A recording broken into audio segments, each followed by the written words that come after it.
New at 6, an update to that tragic story out of Saginaw. One of 3 children injured during a bonfire explosion has now been sent home from a hospital. But the road to recovery is far from over for one little boy. That boy's mother tells TV5's James Felton her son is not out of the woods yet, and James is here now with what he's facing. James. Today, the mother of one of the children burned in the fire spoke to us about the long road to recovery that lies ahead for her son. We're just trying to remain okay, even though we're not. We are not okay. Felicia Cook says her son Riley has burns on 75% of his body. Riley was one of 3 injured during a bonfire in Saginaw Saturday night. Cook said she was out in the yard with her son, but did not realize he had the gas can used to start the fire. Cook tells us her son was trying to use a stick as a torch. Her son thought the stick had cooled off, and he ended up putting the gas can on top of it. 30 seconds later, it combusted and exploded. When that happened, it blew because I was injured as well. I was part of it. It was me, my daughter, my son, and one other child that was injured. Cook says Riley got the worst of it. He was fully engulfed in flames. It's like something you would see out of a movie. It was so petrifying, devastating.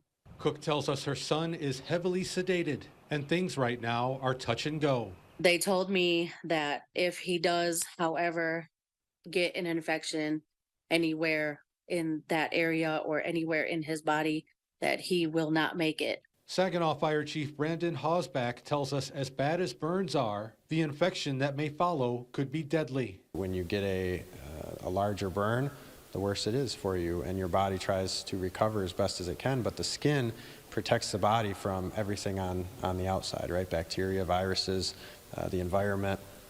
And so when we damage that, the skin is an organ, so when we damage that organ, the body is now susceptible to infection. Hosback gave us an update on the investigation into the mishap.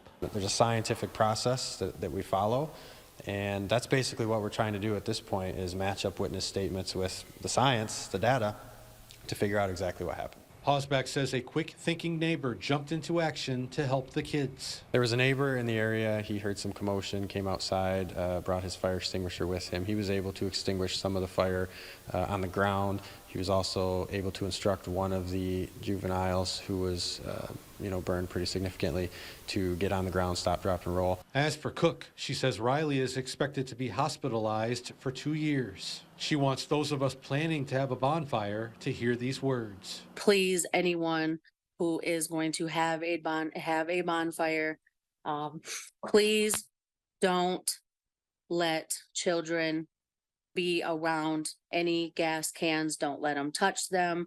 Don't let them do anything with them.